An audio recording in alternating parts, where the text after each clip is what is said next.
Welcome, everybody, to the R&R CatCast, a fan-based podcast focusing on Montana State athletics. We're two dudes named Ryan from the state of Washington talking about our dear Montana State. We hope you enjoy.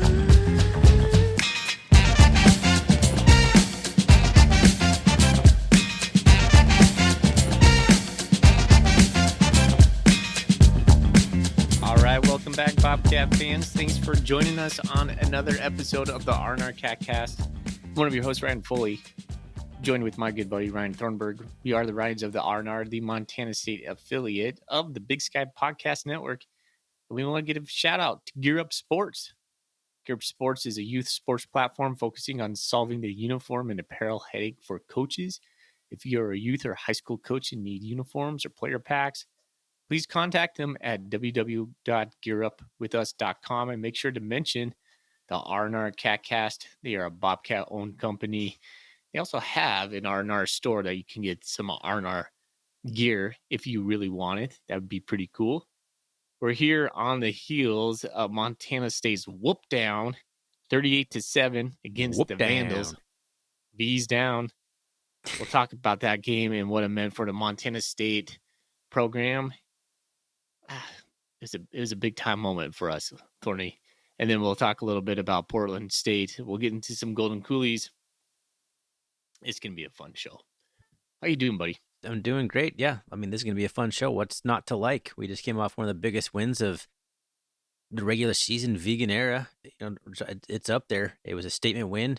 It's going to be fun to talk about. I'm doing fantastic on this Monday.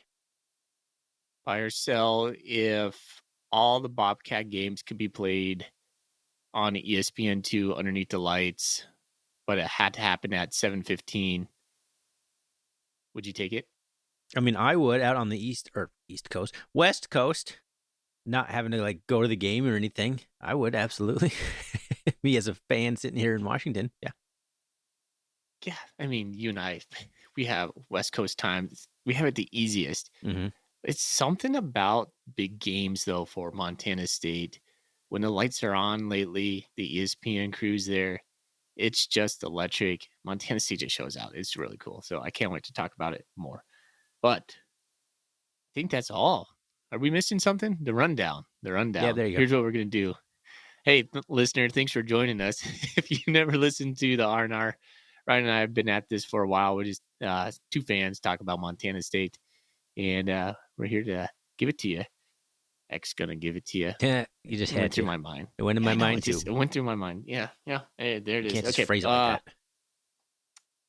Let's see. So we'll talk about some news. We'll go into the stats top 25. We'll touch on Coach Vigen's press conference he gave today and what he wore. We will talk about the stats of the actual game that happened against Idaho, and we'll break down some thoughts on that game, and then we'll preview Portland State as well as take some fan questions from Golden Coolie questions that we have loaded up. Hey, I actually put it out there on Twitter today for people to submit some Coolie questions. We got some. Boy, man, you're on the ball. I like it. Regular season mode. Finally took me halfway through the season to kind of get back into the full swing of things, I guess. All right. But first, let's talk about what's in our Golden Coolies. Oh, man, what button is it? What's in your Golden Coolie? Just talk about getting back into the swing of things, and I can't remember what button plays the little thing there. But what's in your Golden Coolie is brought to you by Wilbur Ellis. Go see Shea Richter and Company up there in Fort Benton for all your farming and fertilizer needs. Foley, I brought it back because I was worried. I was nervous for us both. I'm drinking the same Crispy Town beer I had for the previous show last week, the black and gold one. So I was all nervous about it. Now I feel really safe drinking it. So I feel like, all right, this is the victory beer now. So I'm drinking the Crispy Town American Lager from Rubens Brewing. I started sweating last week when we both had Vandal-colored beers. Yeah, I was nervous. I thought we had hexed our team somehow. I really did. No, we propelled them to victory. Is what we clearly did. No, that's on us. That You're welcome. We'll take at least 75% of the credit. At least. Well, I have a special gift. CNC Cat came over to Spokane If you're like, what the heck does that mean? That's Bobcat Nation A alias. poster. His name is Jonathan. He, and we got together for beers, and he brought me some beer. And I'm debuting one that you've had a lot of times before, or probably not because you don't drink IPAs, but it's the Hop Zone Mm-hmm. IPA from Bozeman Brewing Company. He brought me another one called Lizard Thunder that I was saving for the podcast just because it's a fun name. Lizard Thunder or Thunder Lizard. I can't remember what it was, but one of those two They're things. both great. Oh, yeah. Livia took it. So she cracked it open on Saturday. I was like, what are you doing? She's like, well, I just look good. And I was like, well, I was going to save that one for the pod. She's like, well, you should have told me. You I didn't have gotta a go drink through of there it, and put Jonathan. It Sharpies on all of them. it R and was R. really delicious. But yeah, but a classic Hop Zone. I mean, this one's been canned for probably 12, 15 years now. So it's Wow. awesome. Longer than that, I thought that was one of the OG beers. Like Yeah, it kind of Bozeman feels like I think Brewing that is one of the first microbreweries in Bozeman. I thought. I remember. I mean, I'm not. I went there all the time in college. Hop Zone Amber is an amazing beer. Well, there's So the yeah, Bozone Amber. Bozone Amber. That's it. That's Yeah. the one that I like a lot. That was probably one of my favorite first beers. It was like Bozone Amber, and I still love it. Thank you, Jonathan. Cheers to you, brother. Yeah, it's All right. pretty cool. Yeah, it's always fun to meet Huh. people who listen to the Catcast. He had a lot of good things to say about it, and yeah, Right just a on. good guy. So good job. Hope to run into you again there. All right.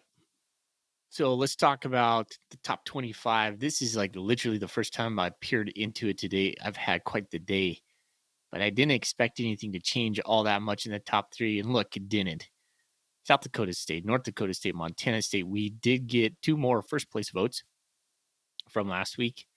Montana State is 7-0. South Dakota comes in number 4, bumping down through the top 10. Tarleton State, number 10. Huh, that's interesting. I hadn't seen those guys in a while. They are one spot ahead of Montana, who's holding the number 11 spot. They're up from 14. Idaho drops from 7 all the way down to 13. And let's see here. Is that it for the Big Sky? Did you say UC Davis? Where is Davis at? 6. Oh, They're Davis. all up I to 6. always skip Davis. Yeah.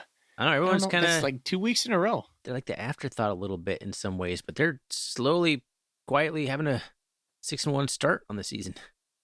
Top 6 Yeah, team, and pretty we got to good. go on the road to Davis, don't we? I think we do. They almost lost to Portland State. They should have lost to Portland State. Should've. I thought they lost twice to Portland State, and given the way that game ended, That's right. I felt so bad for the Vikings over there. Wow, that's crazy. So that's something to think about. 6-1 UC Davis. They're a team that's better than I thought they would be. It's midpoint of the season. Yeah, they're better than I thought they would be. Weber State's way worse than I thought they would be mid-season. Sac State's worse. I'm just kind of going off on a tangent now, but yeah, the top of the Big Sky just seems a little bit murky. Like Montana State seems and feels like they clear number 1 right now, but without Montana being uber strong like they have been in the last year, it's weird. And It is. Idaho, I don't know what to think about Idaho now. We'll get into that. Yeah, for sure. Okay. Any news for the week? Well, I mean, the big one, Danny Yu out for the season with the ACL. That is pretty depressing. He did not say out for. He said out for the season. The assumption is, does he have like a red shirt or something? Can he come back? I thought, wasn't he a senior or is he only a junior? He's a senior. He's a senior. So does he have like a medical red shirt or? Seems like he'd be done if it was a senior season. But I didn't hear anything. I think he is done. He has. I don't know if he can apply for some hardship or not, but I think he is done. Just the way that Vegan was kind of choking up about talking about him a little bit, it feels pretty bad for him. So that'd be 2 season-ending or career-ending ACLs in 3 weeks for Blake Schmidt and Danny No, Yu. 3 in 3 weeks, man. Well, I'm Caden saying Ballard. career-ending. Oh, But yes, we've had 3 now of season ending. But Yeah. poor Blake Schmidt and Danny Yu are done for their career because of it. So that's a bad way to go. Yeah, and Caden Dallar's out, so that's a bummer too. So yeah, some injuries kind of starting to pile up a little bit for the Cats. So that's kind of the biggest news I would guess from the conference. And of course, Julius Davis will travel to Portland State, which the FCS has a pretty small travel roster. So if you're traveling, that maybe he'll get some playing time. And then he said Justice Perkins is right around the corner as well. That's where I was wrong. I think on the pod 2 weeks ago I said I think he's done. Apparently I was way off on that. That was misinformation. I thought he had broken his leg. Sounds like it was a high ankle sprain, and it takes about 6 to 8 weeks to heal up, and he's about there time. So good to hear that. Probably would assume we would see him after the bye. So That's Eastern. right. Our second bye. Is Eastern right after the bye? I'm not sure at this point. So No, it looks like. Oh, I'm looking at Davis's. Never mind. Yeah, All Eastern. right. Eastern is So there's a bye after Portland State. Okay. Yeah. All right. Let's talk about what Coach Vegan is wearing. And now, Bobcat fans, it's time for F&F Fashion Watch, brought to you by Foley and Fisher, the only two that seem to really care what Brent Vegan is wearing at his press conference.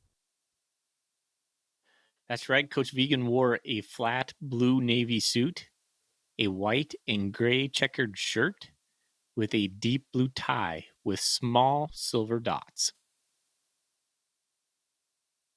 Okay.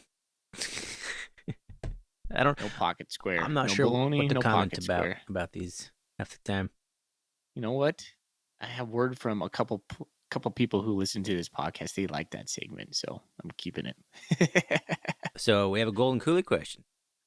Yeah, what is it? Bill Brasky on Twitter.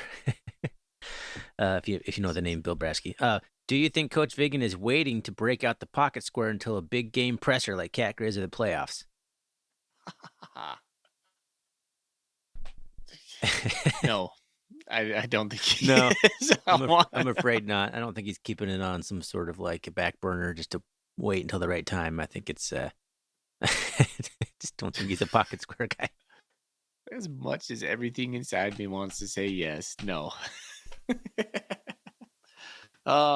Anyways, yeah, I mean, I got to listen to a little bit today. I told you earlier, my son's had a cross country meet, and then we were hosting some college students for some dinner tonight.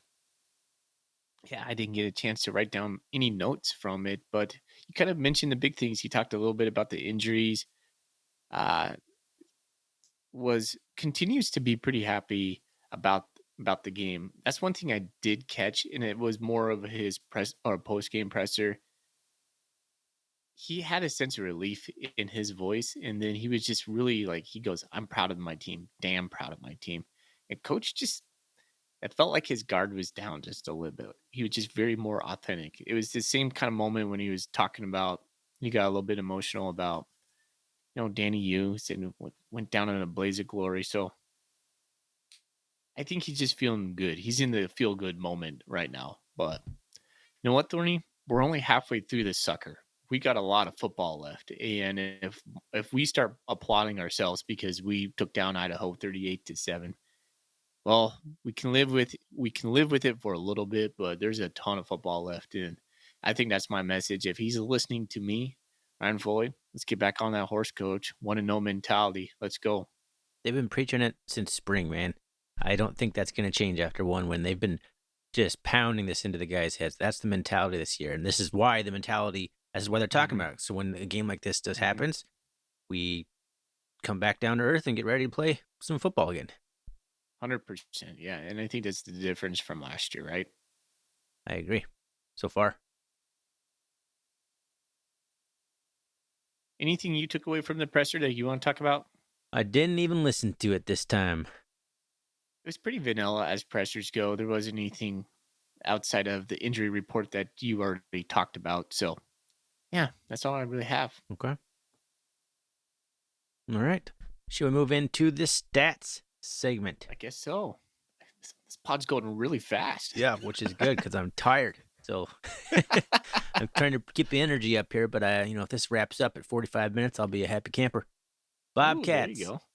crushed the Vandals at home, 38-7, and honestly, didn't even feel that close in some regards. I think it was a complete shutdown by the Bobcat defense. But let's talk about the stats a little bit. 27 first downs for the Cats. That's a good number. 20, you get in the high 20s, you're doing great. Damn. Just 13 for the Vandals. Vandals were 2 of 13 on third down. The Cats were 9 of 13 on third down. Talk about rising to the occasion. Cats were 0 for 2 on fourth down. The Vandals were 3 for 6. That's a lot, but that's Eck for you. That's Jason Eck. 485. Gonna give it to you. Eck gonna give it to you. 485 yards of total yards for the Bobcats offense. 125 through the air, which honestly, looking at the stats, this is the first time I really looking at the stats. It feels low, but 360 on the ground. That feels about right. The Vandals just 176 yards through the air on 16 of 31 passing, 5.7 yards per attempt in an interception, but just 91 yards on 28 carries for 3.3 yards per carry. Whereas the Cats, I don't think I said it, 54 attempts, 6.7 yards per carry. The Cats didn't even hardly run. What did they run? Like 42 plays in Moscow last year total? Something like that. I'm pretty sure the whole play count was like in the low 40s, and we had 54 carries alone. 4 penalties for the Cats. Cats did a better job of avoiding penalties. Still not great, but an improvement. Idaho was penalized 5 times for 50 yards, and the worst one being the late hit on Tommy after we had a false start that was going to really push us out of scoring range on third down. And that kid from Montana, I think is the one who committed it, just came in and hit Tommy for no real reason. 2 turnovers for the Vandals. They fumbled the ball and threw an interception, and the Cats took care of the ball. No interceptions, and here we go. 37 minutes and 43 seconds of time possession for the Bobcats to just 22 minutes and 17 seconds. A complete reversal from last year in a lot of ways in these team stats. And man, it was a joy to watch this game transpire like that in the way, especially after the way last year went. That's just unreal, man. I love it. Okay. Tommy Malott was 11 for 15 for 121 through the air, averaged 8.1 yards with 2 touchdowns, and he was 11 for, I can't read that stat, 11 for 110. Is that right? Do you see Tommy's stat? ESPN says 11 for 15 for 121. What's his rushing stat then? Oh, 11 for 140. 140, that's a 4. Okay. That was my bad. I couldn't read my own handwriting. 2 touchdowns. He had a long of 65, which just ignited the crowd. By the way, on that Tommy touchdown, there's some guy in the end zone who was holding it looked like one of those white footballs that the team would sign. He dropped it right before Tommy got to the to the end zone, and he was like, "Oh crap!" He had an "oh crap" moment. He's like, he thought the football was going to go into the field of play. Fumbled it. He fell on the ground trying to pick it up. It was kind of comical. I didn't see that. At the same time, Tommy runs in the end zone and olays the football. Did you see him Nope.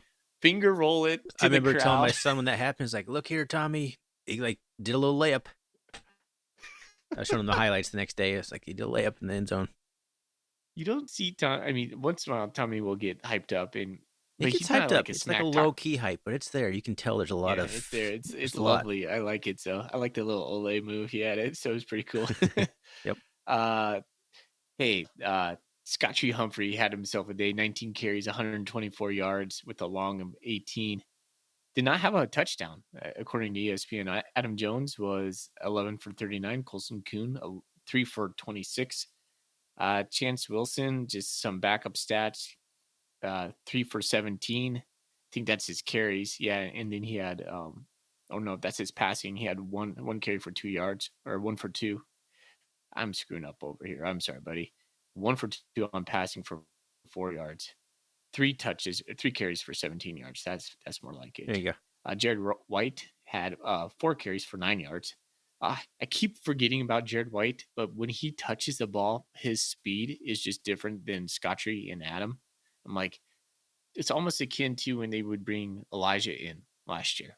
You're like, oh man, that guy is just explosive. Mhm. I'd like to see more touches for Jared White.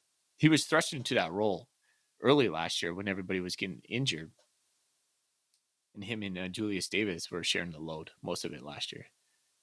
Taco had uh, 2 catches for, it said 28 yards, but there's like three. I think this is wrong. And Montana State did not upload their stats, so this is a poor stats performance on mine. I'll just say he had 1 touchdown with a long of 34, a zipper pass from Tommy Malott, and a baseball slide into the end zone. I like that. Nice job, Taco. Rohan, 3 for 28. Ty McCullough, 2 for 28.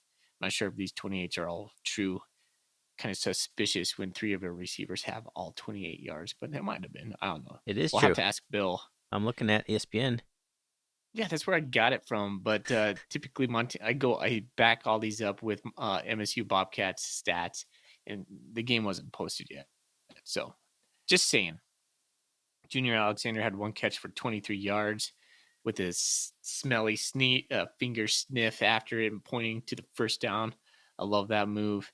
And Miles Handstead, he was 1 for 2 on field goals for 34 yards and 5 for 5 extra points. ESPN doesn't give any defensive stats, so there are your stats. Ding. I'll try and make sure that doesn't get edited out last time. I didn't realize if you listened to the last episode, the introduction of the bell, my audio. Well, you could hear it. It just got cut off right away because of the background noise gate that you. Well, yeah, it probably has a reverb. No one likes reverb, so I got all sorts of stuff running to cut all that stuff out. So I guess I have to isolate the stupid dinger so it comes out all the way through now. So that's just one extra. Thanks for introducing more work into my life with your bell. I love you, man. I love you. All right. Let's talk Tommy Malott, man. Let's do it. I mean, there's a storyline coming out of this, and it's Tommy Malott. I think he's looking like a Walter Payton Award candidate, like top 2, top 3. Yeah, if not like at least a caliber candidate. Yeah, I mean, I haven't watched Mark Gronowski, and I haven't watched hardly anything outside the Big Sky. So, at least let's just put it this way: Tommy Malott right now, hands down, I can say this with confidence, is the Big Sky MVP, offensive MVP. Yeah, I can't really argue with that. He had a masterclass of a performance, man. I thought his passing was great. His decision making was great. We finally saw a little bit more of Tommy running the ball. He got over 10 carries for maybe the first time this year. I don't have the stats to back that up, but I think so. He made all the right reads, man, and he avoided big hits when he did run the ball. Yeah. It's like, what else could you ask for Tommy? That was like the perfect 11 for 15, 121 yards, 11 carries for 140 yards, 261 yards of total offense, 4 touchdowns. Perfect. Against what was supposed to be one of the better defenses in the country, let alone the Big Sky. I heard Coulter say he has like a passer rating of 200 or something right now. It's ridiculous. It's high because he hasn't thrown an interception this year. Yeah. His completion. I wasn't going to say it, but you did. So that one's on you. It was like 68%, and it's only going to go up if he keeps going on 11 for 15. Yeah. Crazy. He's special, man. Do you think Tommy is holding all this together at a championship level? What do you mean holding it all together? Like, I guess is if we don't have Tommy, where are we at? Oh, we are not 6. No, we're not 6-7-0. 7-0. I was like, I can't remember. Well, what do you mean? Like, you think Chance Wilson's coming in and winning these games? Is that what you're asking me? I don't know. I just don't know. Like, he maybe would have been able to win a fair amount of the games, but I don't know. I think Tommy's the stirs the drink or whatever. The straw that stirs the drink right now. Yeah, by margin. I guess my question more hinges on like the importance of him. Like if Tommy goes out, is our hopes for a national championship over? I believe so. Yes. Yeah. I mean, that's a sobering statement, and you're probably right. And then I was trying to talk myself out of that today. I was like, "Oh, we still got the run game. Who knows? I don't know, man. Because like, think about this. Like, when we went to the national championship, it was after Cat Grizz game, and we're like, okay, see you, Sean McKay. Is that his name? Matt McKay. What? You get Matt Sean McKay. Chambers and Matt Sean. McKay like mixed up or something. Yeah. Matt McKay. And then remember doing that solo pod.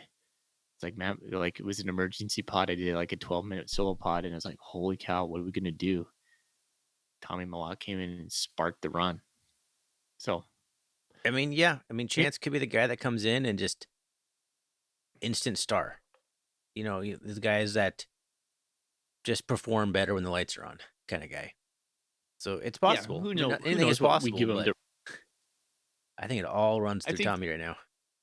yeah, for sure. And one more point on Chance, and I'm not saying this is going to happen, but like the stuff we're giving Chance to run is the most base stuff we probably can think of right now. So the game planning would be different. But yeah, Tommy is an absolute star.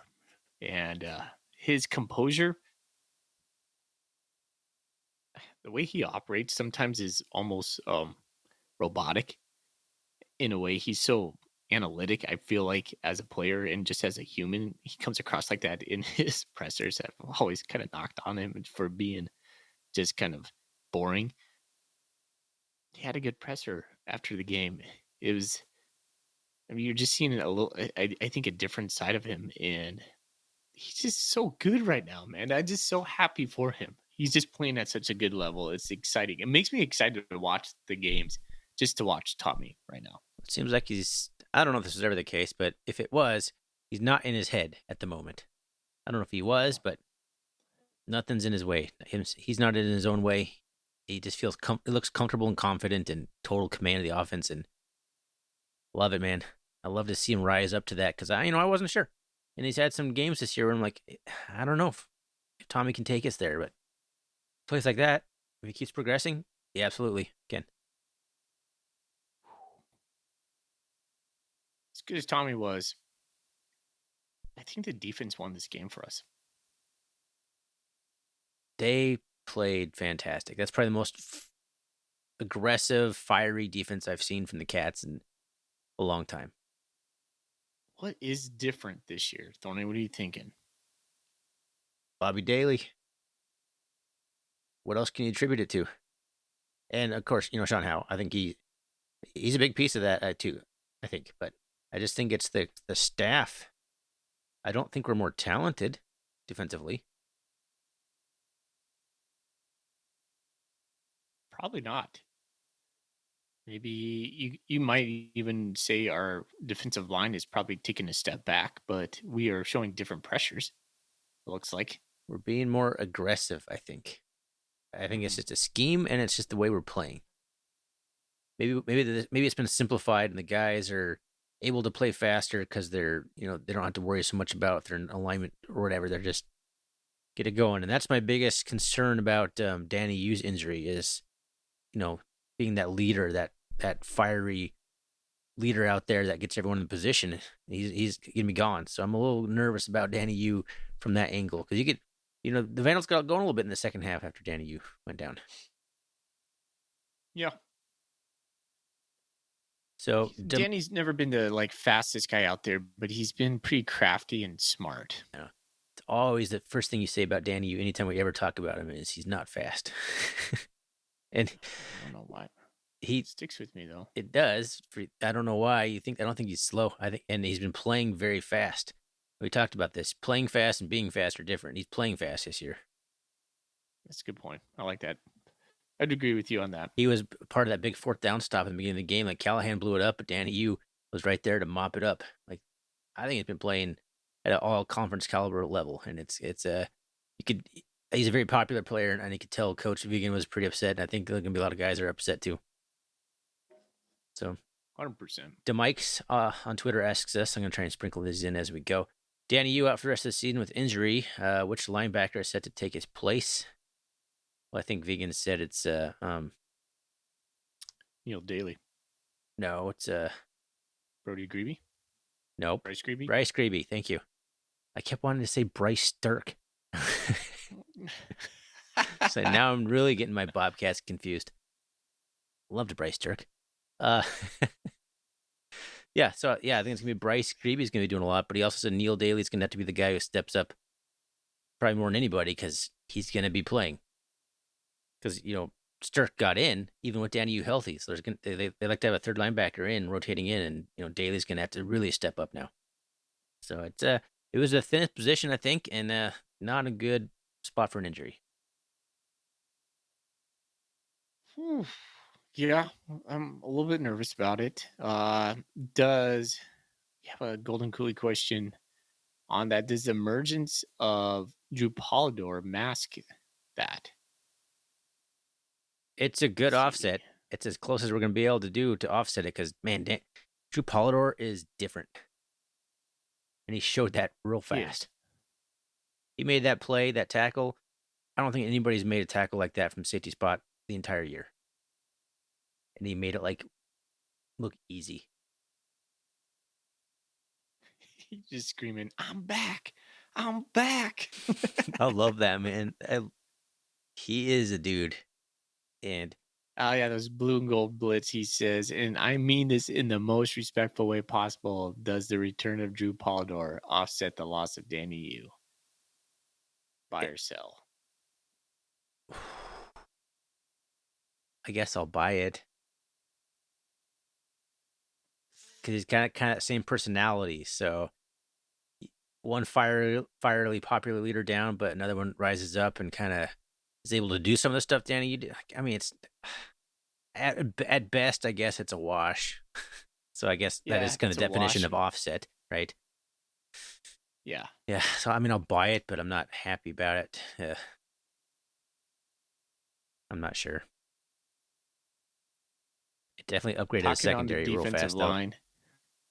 Yeah, talking on so I'm gonna switch focus to defensive line. I got a text from our listener Sean. He says a Golden Coolie question for you to consider. Do you think the Bobcats would consider moving Dylan Rollins, current offensive line, 6'6", 300-pounder, to the nose tackle position due to the loss of Blake Schmidt? He played defense in high school, went on a mission for now a freshman. I'm just remembering Bobcat Nation guessing on his player position last year, and it was mentioned he played D-line. He is currently buried in depth on the O-line. I think we have enough defensive line depth yet, still unrealized. I thought Taylor Marsh, he's big out there, man. We have some of those young guys out there. They look like they're big old juniors out there. Marsh is huge. Yeah, big number 99. I didn't realize he was that big. So I think we're okay now, but that's interesting though. That's interesting. Oh man, Paul Brott just kind of mopping up the Brody Greeby, and then Brody Greeby misses a sack on Joseph, and poor Nick Joseph just gets caught underneath the mass of a man that is Paul Brott. Paul Brott busted his collarbone. Holy smokes! Gosh, Paul Brott's awesome. So I saw a Facebook post on FCS Fans Nation. A lot of people thought that should have been like targeting or roughing the passer. Roughing the passer. It's a I think live play, I think they man. thought it should have been targeting, or I think it is roughing the passer. I think it's what it is because you forcefully launch at the quarterback and land with your full weight on him, which is supposed to be a penalty. When I watched that play in real time, the thought of that being a bad hit never even crossed my mind. No. I was like, oh man, don't throw the flag. No. That was like, he just a giant dude crushed the quarterback and landed on him. It happens. I don't know. No. I didn't think that was a penalty at all. No, not at all. Not If that at all. happened to And Tommy Watt, like, damn, that sucks. Right? yeah, It wasn't a penalty. They're seeing what they want to see at that point. However, the targeting call on Taco Dollar, 100% legit. Yeah. Like he catches it, and I'm like, that's targeting. There's like I'm just sitting there watching, and I was like, that's the definition of targeting. And nobody calls a flag, nobody does anything, and the announcer's like, just continue talking. I'm like, no one's gonna address that. And then there was like Comes back from 30, commercial 40 break. seconds later, like, oh, it's under review. I'm like, thank you, because I was clear.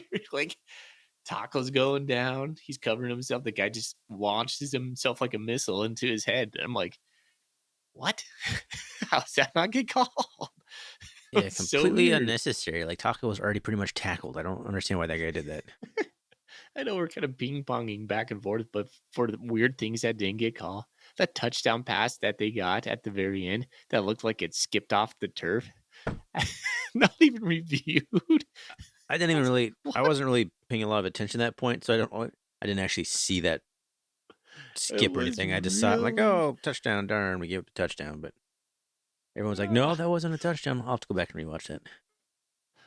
yeah, it was something to be held. And that ref just looked at it and he goes, "Yep, touchdown." I'm like, there's no way, dude. There's no way. You can see those little black pellets just like spray up, and then he catches it. You're like, that's not a touchdown. He's like, "Yep."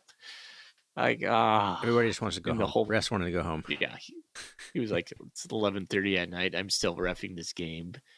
It's I a don't want blowout. to Let's review go home, this. boys. All right, I'm gonna switch gears Oh, here. The okay. defense was great. Actually, no, I gotta ask one more question. We got a Golden Coolie question from Shay Richter. This is a good time to ask it. I should have asked it a minute ago. How big of an effect will the Yuli Lakipa injury hurt MSU? Because he talks about last year when him and Snell both went out. At the same time, the energy level went down. I remember that when Snell got injured, that was kind of like it was total kind of a deflating for the offense. I don't really remember Danny Yu going out last year, to be honest with you. Well, let's Hmm. say he didn't. Let's just kind of say like, how do you think that'll affect it, the energy level?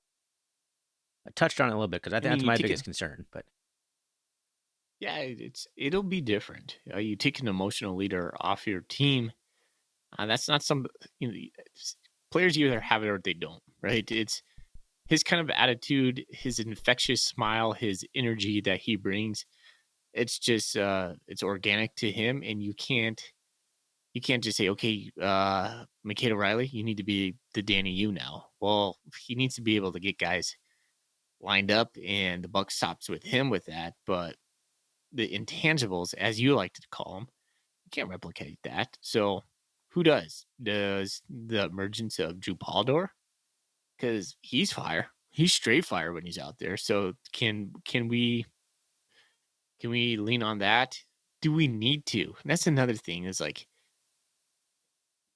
just because he's a gregarious and like fiery dude and loves to celebrate, and he's a wily veteran. Do we need his spark? Does Montana State need that? I mean, they're going to benefit from it, but do they need it? it's a good question. I don't know the answer to that. Yeah, I don't know. But you have to have You'd like guys to like think that that. if you want to play the kind of defense where you're just flying the ball and you're playing with your hair on fire. You kind of need that kind of guy. I think Paul Dor mentioned today a little bit. He's like, the team right now is a collection of guys that want it and they're willing to put in the work for it.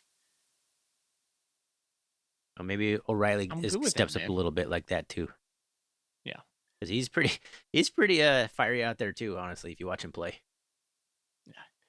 I would like to think that the guys across from each other on the defensive side of the ball will look each other and go, let's freaking get this for Danny, for I hope Blake, so. And for he'll be on the Caden. sidelines, man. He'll be there still. Yeah, He'll be exactly. imprinting his energy into the game one way or the other. Like Coach Vegan said, he still has a lot to give and hopefully a lot to take away from. All right. Well, I need to talk about Scotchy Humphrey. We just talked about the defense. Bad man. He's a bad man. Scotchy Humphrey is a dude. A dude. 19 carries, 124 yards. Only long of 18, so they did a good job of bottling up the running backs. But, my goodness, he hits that hole so quick and so fast. And he had a couple where he broke some arm tackles. I hadn't really seen a whole lot of that this year. That one where he kind of got spun around and then turned all the way back around and still went for like 10 or 15 more yards down the field. Or that big third down one where he was like completely bottled up and he just squirts out of there and dives forward for like a 3-yard gain. Like, it's like, yeah, that's what we need, man. That's why I thought Julius Davis was our most complete back, because he could do that kind of stuff. But if Humphrey's going to be adding that in there and be able to get those really tough yards against a tough defensive line, And Idaho was physical, man. They had some big hits against the Cats quite a bit through the game, including the second run of the game. Scotty Humphrey got knocked out of the game basically for a brief amount of time because he got crunched. Yeah, But he also, I he think he did. was one of those plays where they both hit each other about equally hard because Uh-huh. he gave it to the defender too. It was not. I don't think it was fun for either one of them, but but if he can get those kind of plays, man, then it makes me feel a lot better. Not that I felt bad, just it makes me feel good about where the running back room really is. Because if he can play like that, watch out. He's fun. He's worth the price of admission, that's for sure. I like that. I think he has the best vision of our running backs that I've seen right now. Adam Jones to me has taken a little step back. I thought he was really good at hitting the hole early and then like just being gone. It's been a while since our running backs have had like that explosive 40-yard scamper or something like Yeah, that. yeah, you've been concerned about that, and I'm not sure this eased a ton of concern in the home run hitting department. I guess just those giant holes that were there are not there anymore, or if they are, there's a linebacker waiting in them. Got it. Yeah. So yeah, I agree with Adam Jones, but um, I got to ask a question here. This is a good time to ask this one. This one, Johnny Longman on Twitter asks us, what will you expect the workload to look like in the backfield with Julius Davis coming back this week and Adam seeming to have a That's lighter weird. load against Idaho? Hmm. I think Adam kind of disappears a little bit. If I had to boil it down, I think it's going to be split between Scottree and Julius. Although I'm not sure what Julius is going to look like. How many touches do you think Julius gets? So 10 at yeah, most. I mean, yeah, if we're talking coming back against Portland State, Davis's first action, like I was thinking like 5 to 7 carries. Yeah. I think it'd be pretty small on his first game back. Whew. Gosh. And then of course there's the ability to redshirt Julius Davis. Now, did I hear correctly that the playoffs no longer count against the redshirt rule? Like you can play in the playoffs? Yeah, and I think this could be on the table for Julius. I was talking with someone about that yesterday. This could be a scenario where we get him back next year. So he could theoretically, let's say the Cats played 2 playoff games. I think that's the minimum the Cats will play. What's the schedule? We have 5 games left. So he could play 6 games. He could like skip Portland State, play Eastern Sac, UC Davis, Montana, and then 2 playoff games. It's still in like redshirt. Or 7 games if we keep going. It's crazy. It's like a full season. If we went all the way to the national championship, how many more games is that? What's 3, isn't it? Because you're in the quarterfinals automatically, right? Yeah, so quarterfinals. So that's 7. No, that's 8 more games from here. Yeah, but he can't. He can only play in 4 in the regular season. Yeah, I'm just saying it's Yeah, we've only played 7 and it feels like we've gotten a large chunk of this year already done. Imagine that playing 8 more games. man. Can you imagine like a fully healthy Julius Davis and Humphrey in the backfield at the same time? Yeah, I can. I can It's and the stuff have, I dream and about, I Thorny. fantasize about it. Yes, I think about this all the time. Who wants any of that smoke? Gosh, I don't think people know how much I think about Montana State football when I'm running, and I run almost daily. I'm sitting there thinking about formations and defense plays, and yeah, this is what goes through my mind on a normal basis when I'm teaching math. And there's a little lull. I'm like, oh yeah, we could have hit that taco, it's all this stuff. So Nice, love it. yeah, I got a couple like disconnected, discrete questions that I just want to bounce through about this game and in like this moment in Montana State football. You ready for some of those? Sure. Okay. Let's see. Stadium expansion. I think it's time. Give me your thought on that. I need to read a Golden Coolie question about that. Byron Stolk, with the indoor completion coming, this is on Twitter, with the indoor completion coming in the spring and the stadium capacity at its max, which are over and under for stadium expansion. So I think that'd be a good kind of question. He says 5 years, so I guess he put it at like, what, 4.5 or whatever. I guess my over and under would be 4.5. That's probably pretty close. What do you think? Over and under 4.5 years, stadium expansion. Under. You think sooner? Yeah, I think so. And I think Montana State does it right. I think they don't try to go big. I think you and I are in agreement on this that close that what it would be the northeast little section of the end zone where the horses come in. It's always looked terrible on TV, and it's always bugged me as a fan. It's like Yeah. Montana State has such an electric atmosphere. So pair that with how we look on TV, and then they pan over to that spot. You're like, there's nothing there. There's just a little. It's been the There's a little same. like chain link fence, Yeah, yeah, and like nothing, and some security guys. exactly. And so somehow bowl the end zone, but not to add 5,000 more seats, but to make it more intimate Yeah. and closed off. And so put in another 1,000, 2,000 seats, make them suites or something over there. So all those rich folks buying those container sheds and drinking beers in the south end zone or the north end zone can have their heated suites in the cold winters in Bozeman. Just do something really nice and it still highlights the Bobcat Athletic Center. So I don't know how they do it, but yeah, that needs to happen. So it's apparent to me, very apparent, and this came up multiple places. Watching it on TV was spectacular, and being there in person would have been 10 times that, 100 times that. The announcers were so complimentary of Montana State. It looks like a big time program. It's time. Strike while the iron's hot. Get it done. It just seems like we've had so many expansions in the last few years with the BAC and the indoor facility. Like we can't just keep at this torrid pace. Financially, we've got to take a couple years off or something. To me, it just feels like that. I'm not saying You're that. a wet blanket right now. I'm not saying Get that's what that I outta want. I here. just feel like that's what's going to happen.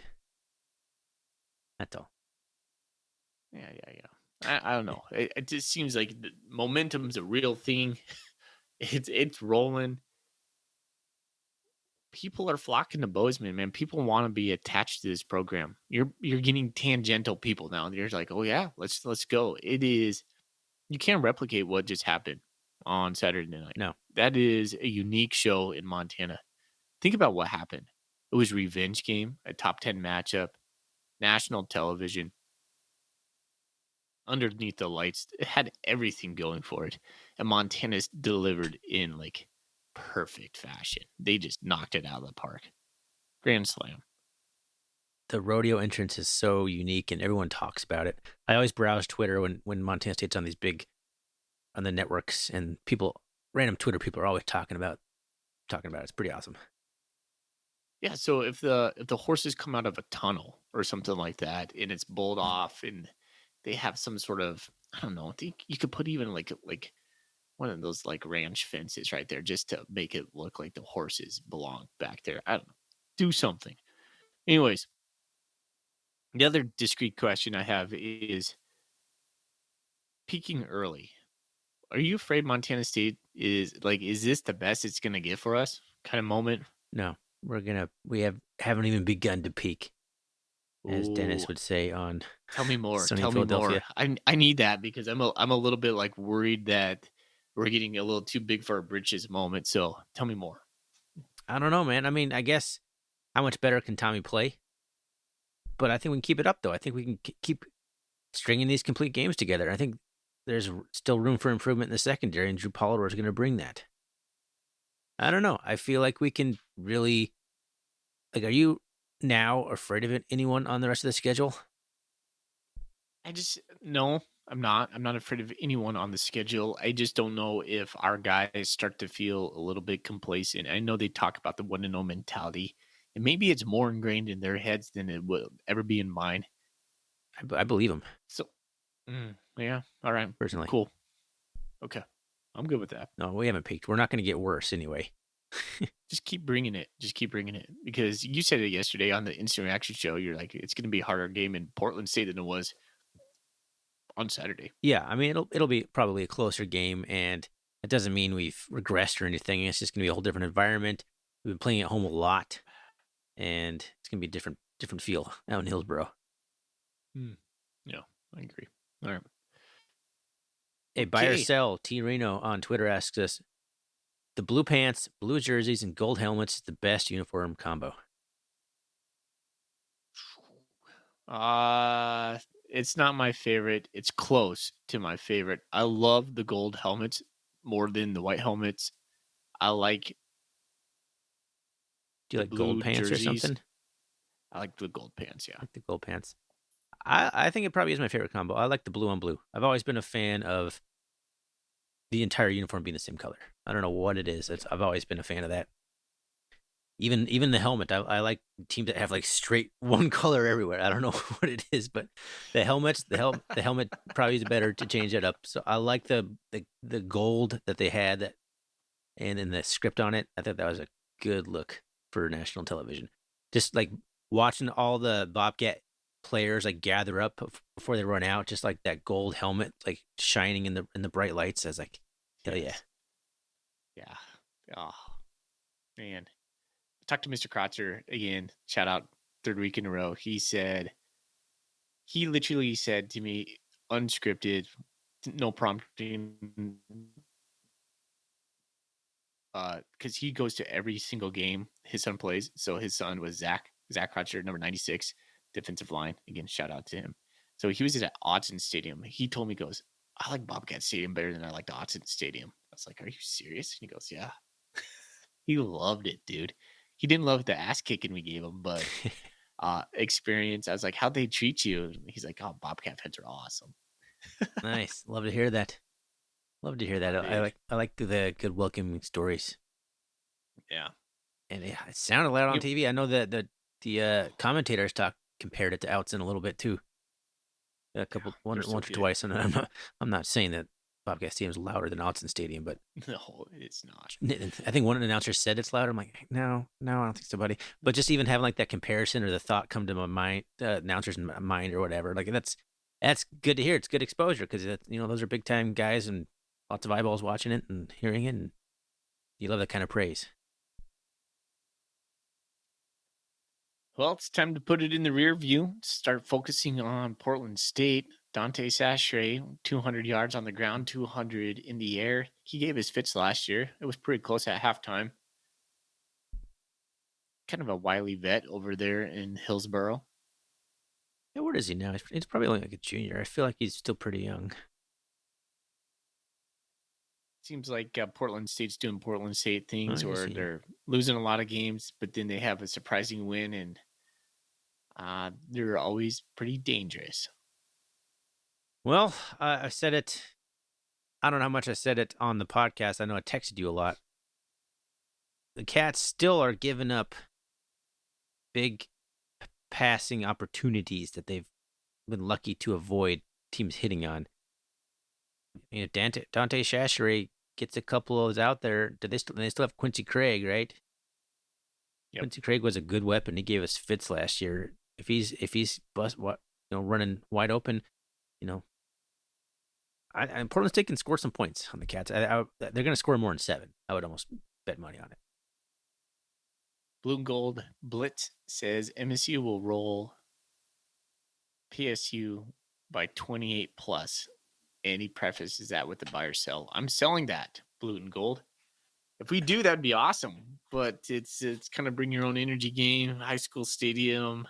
I could see Dante Chachere being Quincy Craig doing quick slants up the seams, slicing and dicing a little bit. So, but I'm not as concerned with that as I used to be this year.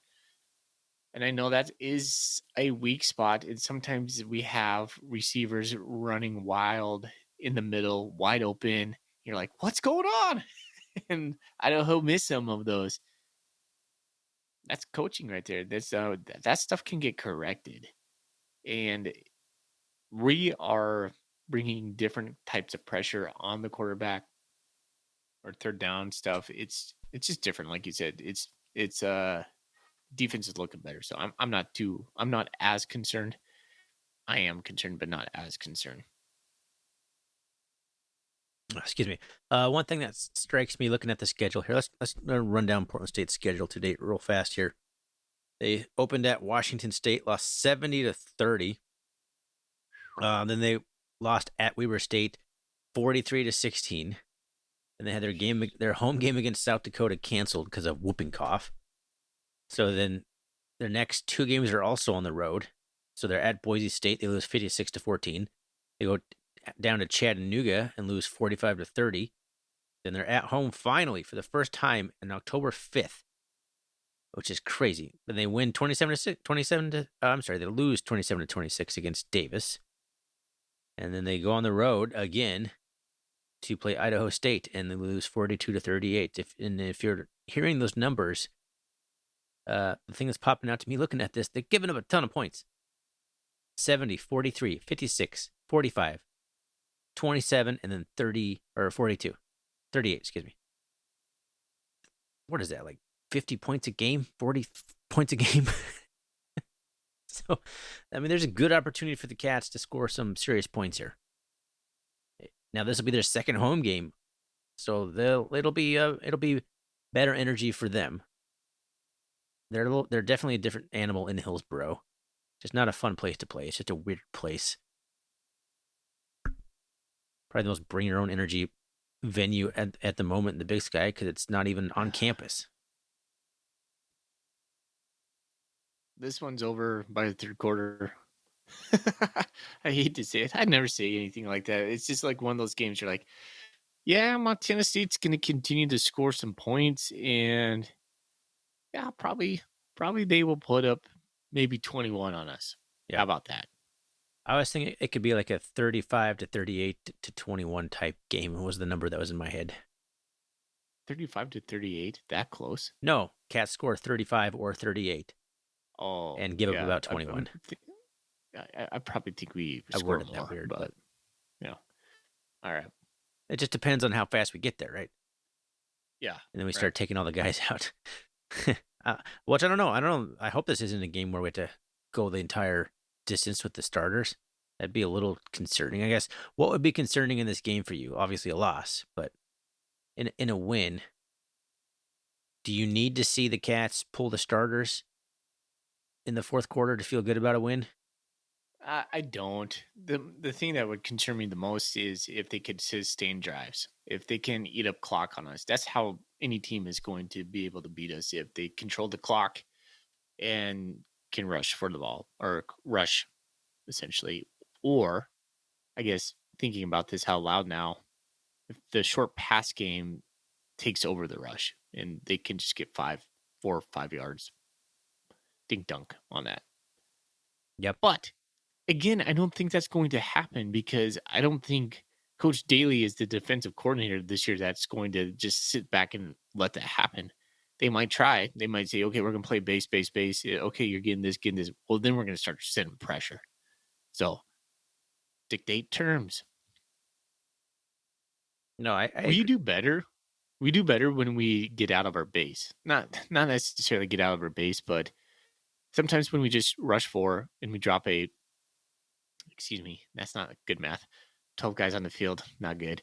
When we rush 4 and have 7 in the backfield, and we play kind of zone, that's when we get in trouble. So our man defense has been working better. Yeah, I don't see it happening, Thorny. So I'm pretty confident in the Cats in this game.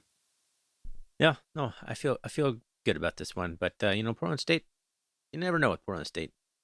I think this might be the worst version of Portland State in the last few years, which is they've been slowly going downhill. Like if they continue this campaign the way that they're gonna kind of started it, and Barney's gotta be getting on the hot seat eventually, right? You would think. I don't know. Barney. I don't know. I don't know how much Portland State values football. So exactly. I think I said this in the very first episode we did, like predicting the whole season. I'm like, maybe Bruce Burnham just never gets fired because no one else will do that job for the pay and the crap he has to deal with a department that's always trying to shut down and probably pretty crappy facilities. And Bruce is out. Bruce Barnum. If you don't know, this is Bruce Barnum we're talking about. If you don't know who Barney is, but yeah, probably should say that. Not everyone knows every single little detail about random Big Sky stuff like we do. Yeah, he might just keep the job as long as he wants it, no matter how many games they lose. All right, man. I'm ready for some golden coolies. Unless you have anything else to talk about Portland State.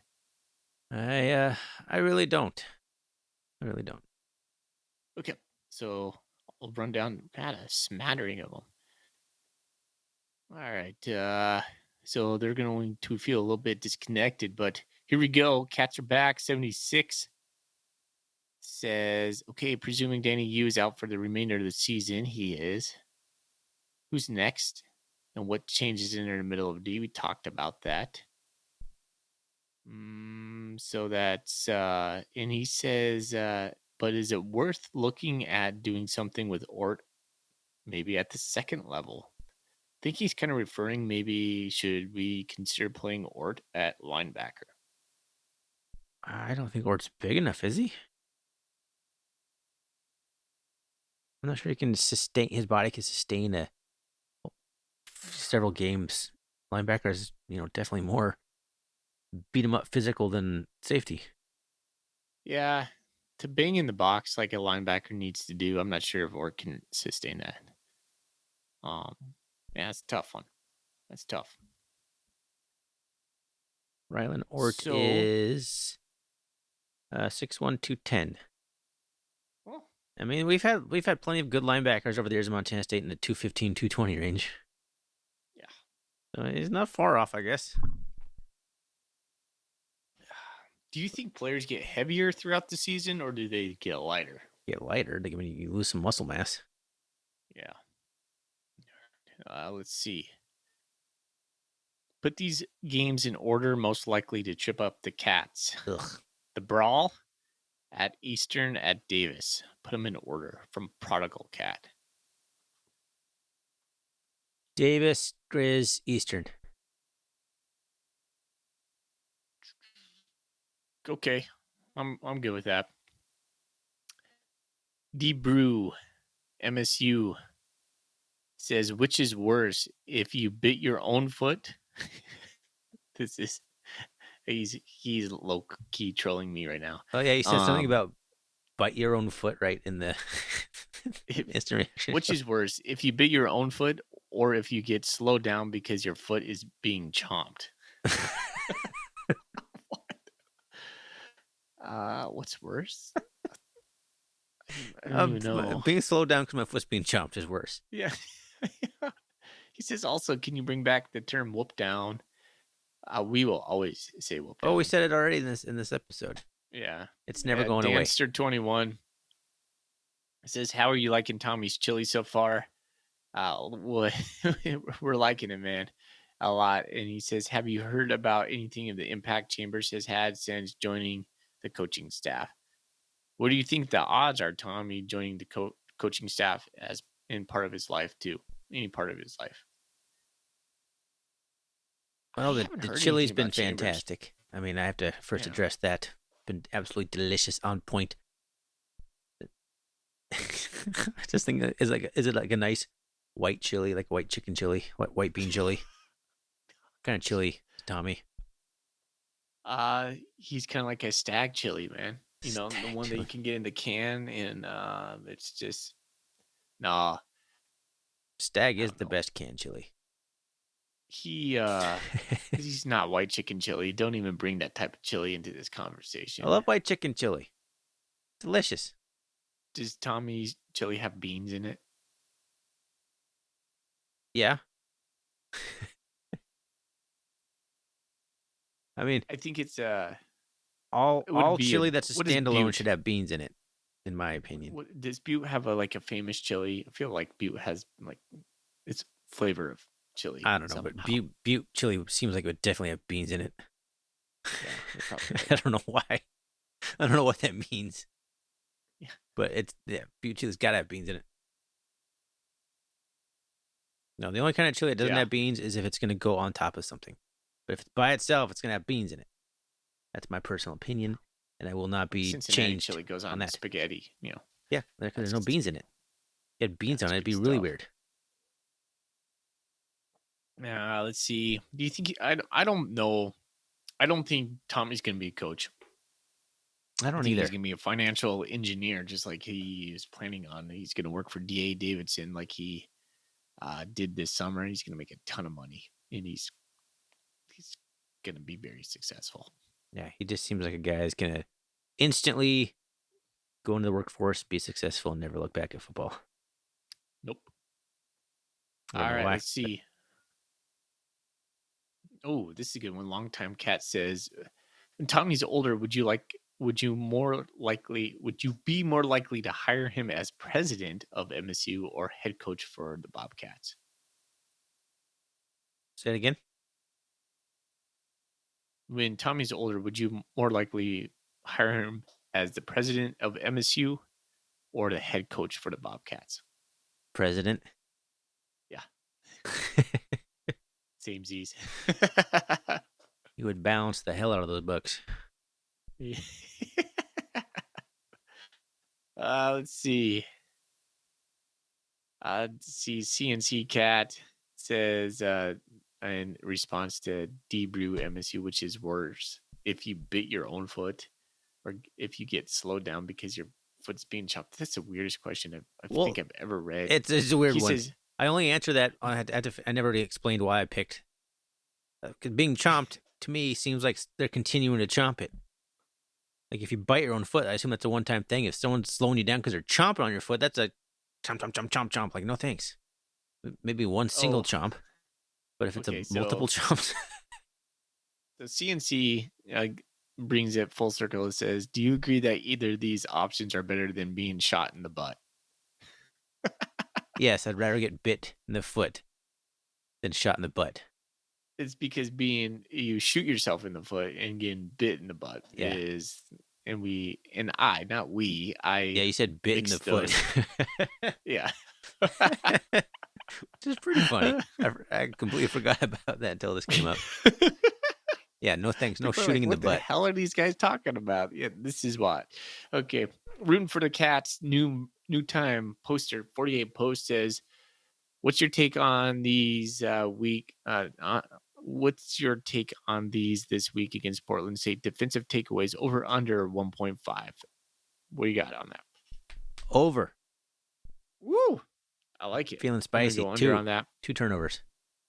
Tommy throwing yards over under 149.5. Under. Yep, we're gonna rush the ball more. This is gonna be like a 400-yard rushing game for Montana State. I don't know. It'll probably be like 350, 130 through the air, and that'll be it.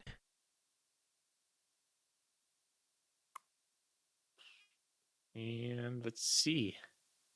Yeah, that's it.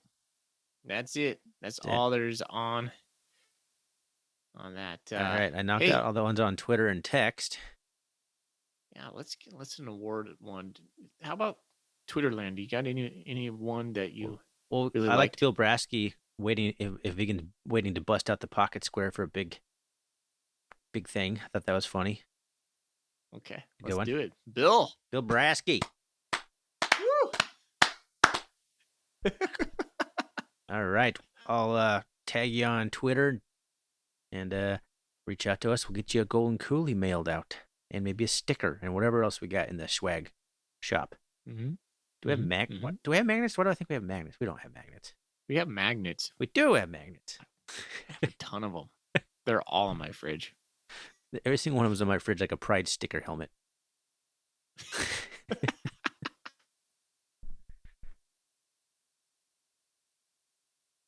Okay, it's time to go home. Yeah, I think that's time to call it. All right. Well, man, what a win. Just what a Saturday, what a late Saturday college football in Bozeman, Montana. Makes you proud to be a Bobcat alum. Love it.